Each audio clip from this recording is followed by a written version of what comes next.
रहमान रहीम। अस्सलामु अलैकुम। World Urdu news के साथ मैं हूं सना हुसैन। चलते हैं खबरों की जानिब। मौसमियाती तब्दीली से निपटने के लिए बर वक्त इक़दाम ना किए तो मुस्तक़बिल में बहुत नुकसान होगा। वज़ीर आज़म अज़रबैजान के दारुल-हुकूमत बाकू में COP29 सिमट सरबराही इजलास से खिताब करते हुए वज़ीर आज़म शहबाज शरीफ का कहना था कि सैलाब के बाइस पाकिस्तान में स्कूलों, घरों और फसलों को शदीद नुकसान पहुंचा। सैलाब से पाकिस्तान को $30 अरब का नुकसान हुआ। वज़ीर आज़म शहबाज शरीफ का कहना था कि दुनिया ने मौसमियाती तब्दीली से होने वाले नुकसान पर पाकिस्तान की इमदाद के वादे किए। COP28 में किए गए वादों पर अमल दरामद होना चाहिए। इनका कहना था कि हम नहीं चाहते कि पाकिस्तान की तरह दीगर ममालिक भी तबाहकुन सैलाब जैसी सूरत हाल का सामना करें। पाकिस्तान मौसमियाती तब्दीली से निपटने के लिए भरपूर इक़दाम कर रहा है। वज़ीर आज़म ने कहा है कि हम नहीं चाहते कि हम नेशनल कार्बन मार्केट फ्रेमवर्क पर काम कर रहे हैं। दुनिया को पाकिस्तान जैसे तरक्की पजीर मुल्कों की मदद करना होगी। पाकिस्तान मुतबादिल तवानाई के ज़राए में सरमायाकारी का ख्वाह है।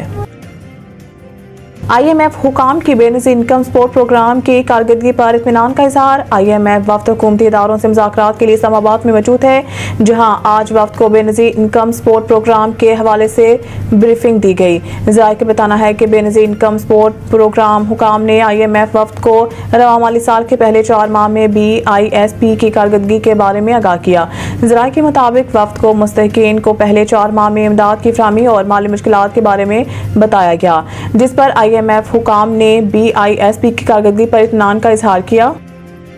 इमरान मारो या मर जाओ एहतजाज के ख्वाहा। सीनियर पार्टी रहनुमा का मुनासिब इंतजामात के बगैर नुकसान का इंतबाह। पार्टी के बेशतर सीनियर रहनुमा जो अरकान पार्लियामेंट हैं या फिर KP हुकूमत का हिस्सा हैं, भरपूर एहतजाज के हामी नहीं। हता के शला बयान रहनुमाओं को भी डर है कि भरपूर एहतजाज कारगर साबित नहीं होगा, जिससे पार्टी और इसके मकसद को नुकसान होगा। PTI के तकरीबन तमाम सरकर्दा अरकान सूबाई असम्बली इन लोगों में शामिल हैं जो डू और डाई एहतजाज के मुखालिफ हैं और इन्हें यकीन है कि इससे इमरान खान की रिहाई में मदद मिलेगी और ना पार्टी को फायदा होगा।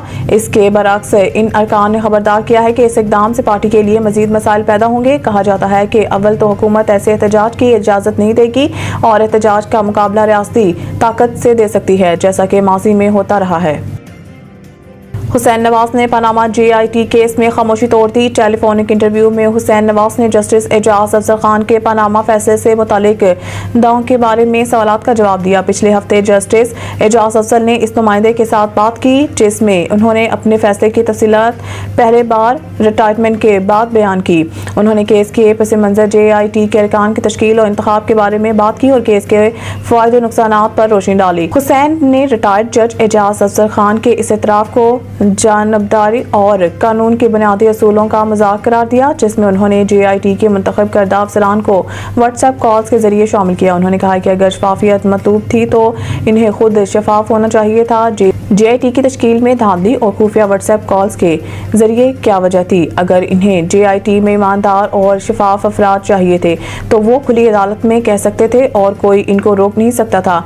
इसके बजाय उन्होंने पसपर्दा जाकर अपने मुंतखब करदा अफराद को शामिल कराया और इससे सरकारी रिकॉर्ड का हिस्सा नहीं बनाया। मज़ीद न्यूज़ और अपडेट के लिए देखते रहिए वर्ल्ड उर्दू न्यूज़।